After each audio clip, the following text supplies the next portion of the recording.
Hello दोस्तों, स्वागत है आप सभी का मेरे YouTube channel perfect physics bye विनय सर में।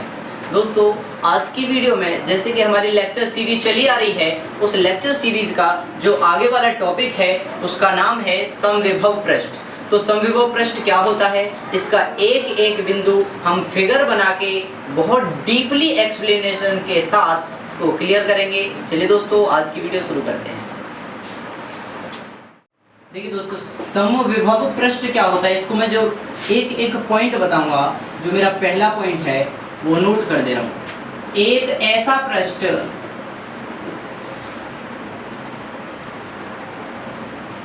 जिसके प्रत्येक बिंदु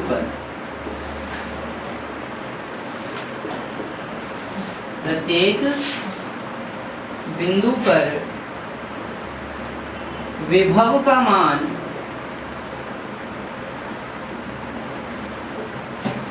समान होता है। क्या कहलाता है दोस्तों? समविभव पृष्ठ कहलाता है।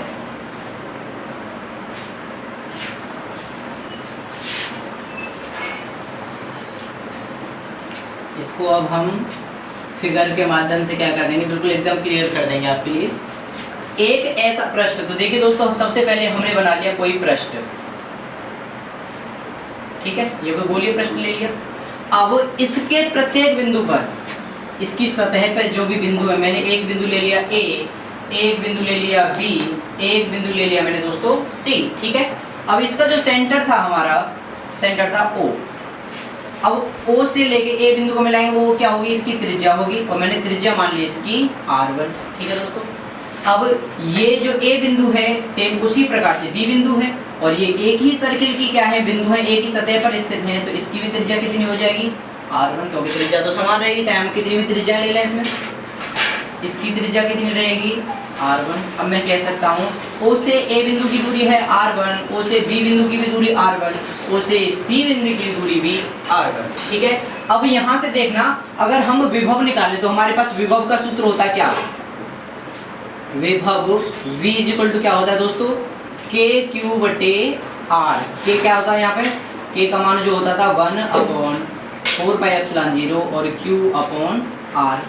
लेकिन हम देखेंगे यहाँ O से लेके A बिंदु पर, O से लेके A बिंदु के बीच की दूरी कितनी है, R1। तो हम जब A बिंदु पर विभव निकालेंगे तो वो कितना हो जाएगा, A बिंदु पर विभव निकालेंगे तो KQ/ दूरी कितनी है, R1, सही बात। उसके बाद हम B बिंदु पर विभव निकालेंगे, तो B बिंदु पर विभव निकालेंगे VB = देखो सूत्र क्या होता है, KQ/ दूरी होती है, दूरी कितनी है, R1। चलिए, फिर हम C बिंदु पर विभव निकालेंगे, VC = कितना होता है, KQ/ दूरी कितनी है, R1। क्या पता चल रहा है, A बिंदु पर हमने विभव निकाला तो भी KQ/R1 आया। फिर हमने B बिंदु पर विभव निकाला, B बिंदु पर भी विभव का मान KQ/R1 आया है। सेम इसी प्रकार से C बिंदु पर भी विभव का मान कितना आया है दोस्तों, KQ/R1। वही नोट किया था कि एक ऐसा पृष्ठ जिसके प्रत्येक बिंदु पर, कितने भी बिंदु ले लिए, प्रत्येक बिंदु पर विभव का मान कैसा रहता है दोस्तों, समान रहता है। क्लियर है। दूसरा पॉइंट इसका नोट कर दे रहा हूं,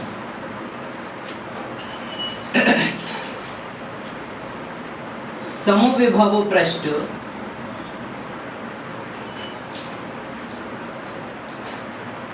पर स्थित किसी आवेश को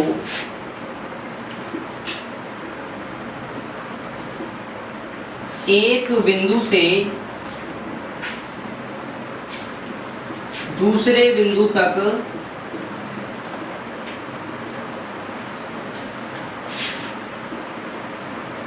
ले जाने में किया गया कार्य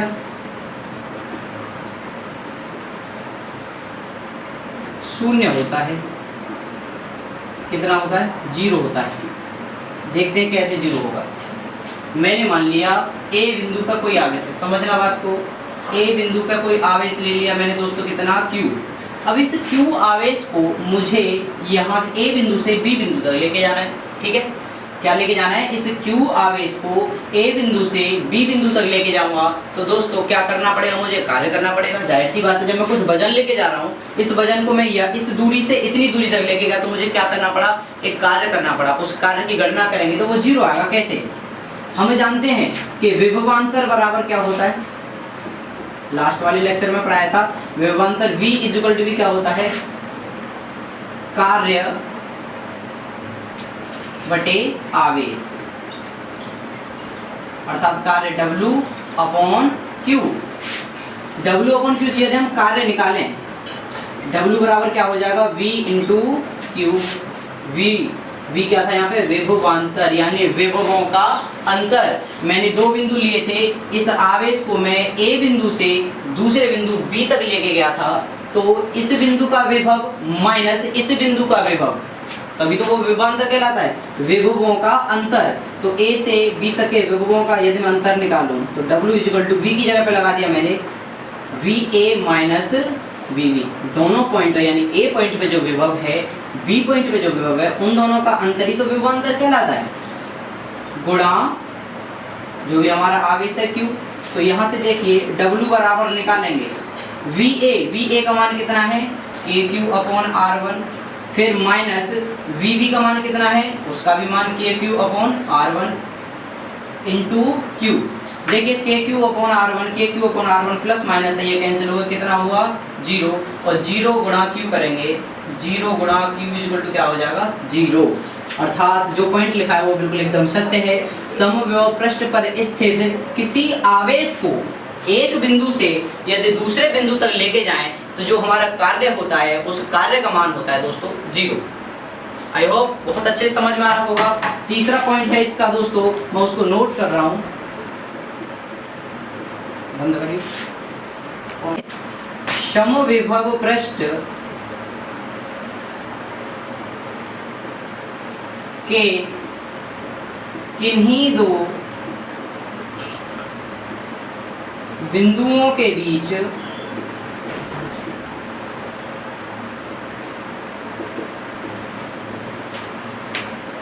विभवांतर भी शून्य होता है, विभवांतर शून्य होता है।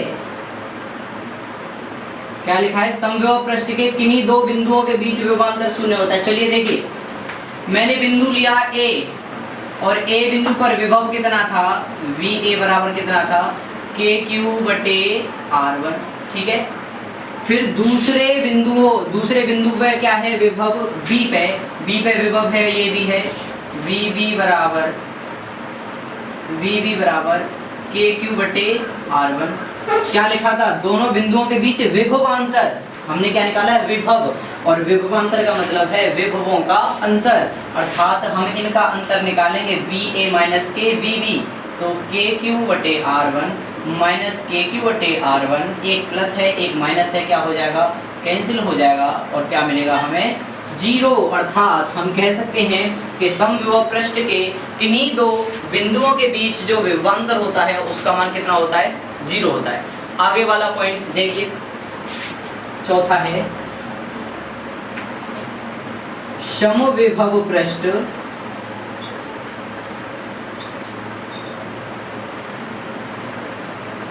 के समविभव पृष्ठ से गुजरने वाली सभी वैद्युत बल रेखाएं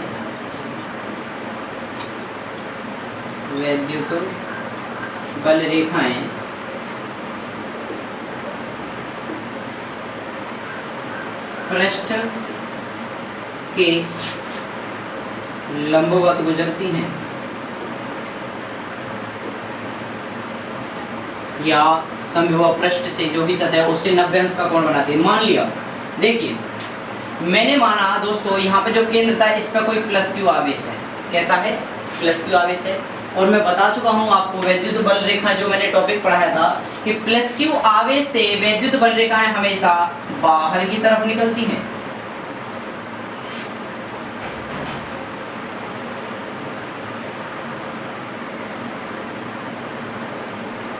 ठीक है, वैद्युत बल रेखा बाहर की तरफ निकलेंगी। अब देखेंगे दोस्तों, मैंने लिखा था समविभव पृष्ठ से गुजरने वाली सभी वैद्युत बल रेखाएं पृष्ठ के लंबवत गुजरती हैं। लंबवत का मतलब ये जो वैद्युत बल रेखाएं गुजर रही हैं, यदि मैं इन रेखाओं और इस जो भी सतह है इसके बीच का कोण निकालूं तो हर जगह मेरे को क्या मिलेगा, 90 अंश।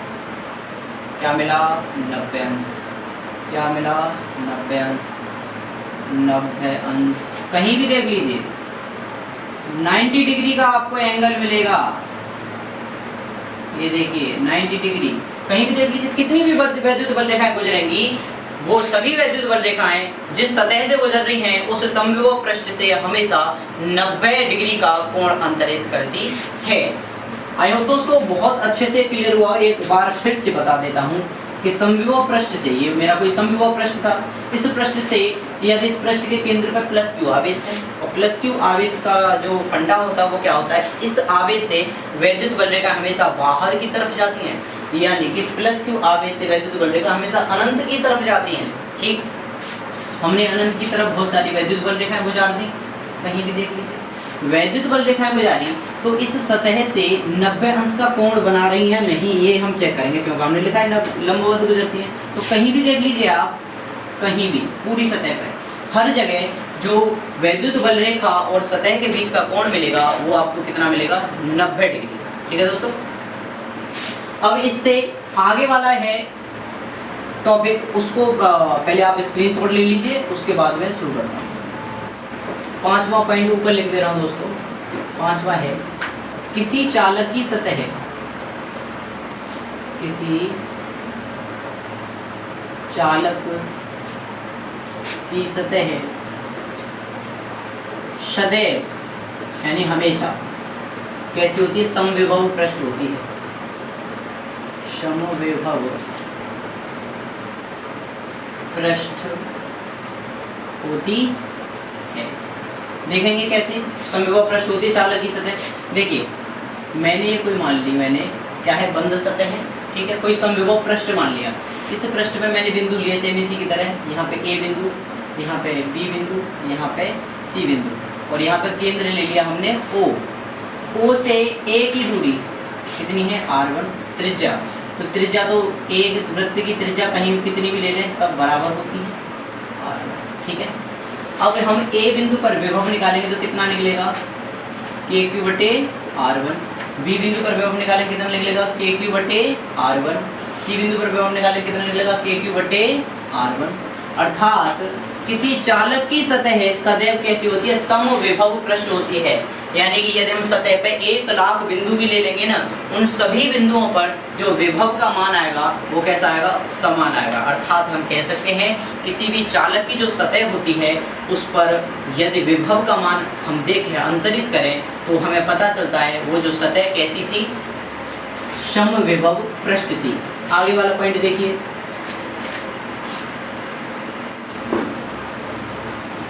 बिंदु आवेश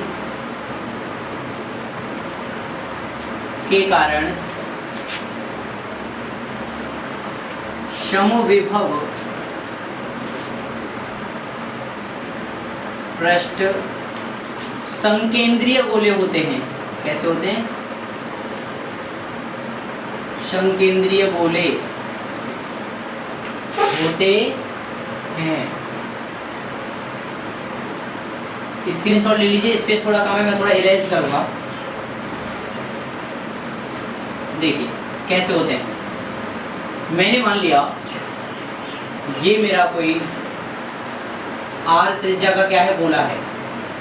कितनी त्रिज्या है इसकी, r त्रिज्या है सारे सभी बिंदुओं पर। कोई बिंदु A ले लिया, एक बिंदु यहाँ पे B ले लिया, यहाँ पे कोई बिंदु C ले लिया, सबकी हमने सेंटर O से क्या कर दी, रेडियस बना दी। कितनी हमने मान ली, r मान ली। इसकी भी रेडियस कितनी होगी, r हो गई। इसकी भी रेडियस कितनी हो गई, r हो गई। ठीक है, उसके बाद इसी गोले को केंद्र मानकर हमने रेडियस बढ़ाई और एक गोला और खींच लिया। ठीक है, अब मैंने मान लिया इस गोले के केंद्र से दूसरे वाले गोला है उसकी दूरी मैंने मान ली कैपिटल R। इस गोले की त्रिज्या है, बड़े वाले गोले की त्रिज्या है कैपिटल R। मैंने इस पर कोई बिंदु मान लिया E, यहाँ पे मान लिया मैंने F, यहाँ पे मान लिया मैंने G। तो बड़े गोले के प्रत्येक बिंदु की इस सेंटर ओ से दूरी कितनी रहेगी, त्रिज्या r रहेगी, कैपिटल R, इसको मिला दिया तो इसकी त्रिज्या भी कैसी रहेगी, कैपिटल R। अब देखिए पहले हम छोटे गोले के प्रत्येक बिंदु पर विभव निकालते हैं। तो मैंने निकाल लिया a बिंदु पर विभव, a बिंदु पर विभव निकालेंगे क्या हो जाएगा, KQ बटे दूरी कितनी है, a बिंदु पर दूरी है R, ठीक।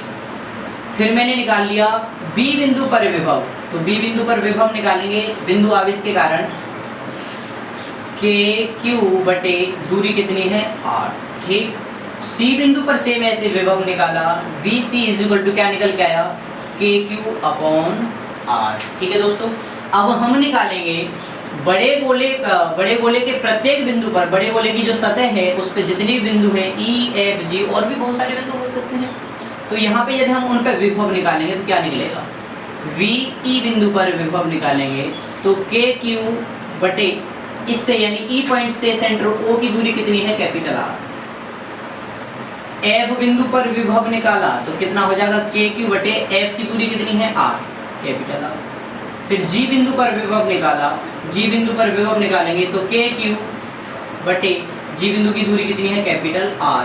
अर्थात हमें क्या पता चला कि बिंदु आवेश के कारण समविभव पृष्ठ हमेशा एक संकेंद्रीय गोले होते हैं, यानी कि अगर एक केंद्र से हमने दो गोले खींच रखे हैं तो पहले गोले पे जितने भी बिंदु हैं उन सबका विभव समान होगा। फिर जब बड़े वाले गोले यानी आउटसाइड वाला जो हमारा गोला था ये वाला, इसके प्रत्येक बिंदु पर भी विभव का मान कैसा रहेगा, समान रहेगा। आई होप दोस्तों समविभव पृष्ठ क्या होता है ये आपके बहुत अच्छे से समझ में आया होगा। यदि वीडियो आपको अच्छी लगी है तो वीडियो को लाइक कर दीजिए, कमेंट कीजिए एक अच्छी सी, क्योंकि आपकी कमेंट से मुझे बहुत ज़्यादा मोटिवेशन मिलता है। चैनल को ज़्यादा से ज़्यादा सब्सक्राइब कीजिए और जितना हो सके उतना शेयर कर दीजिए। थैंक यू दोस्तों एंड थैंक्स फॉर वॉचिंग।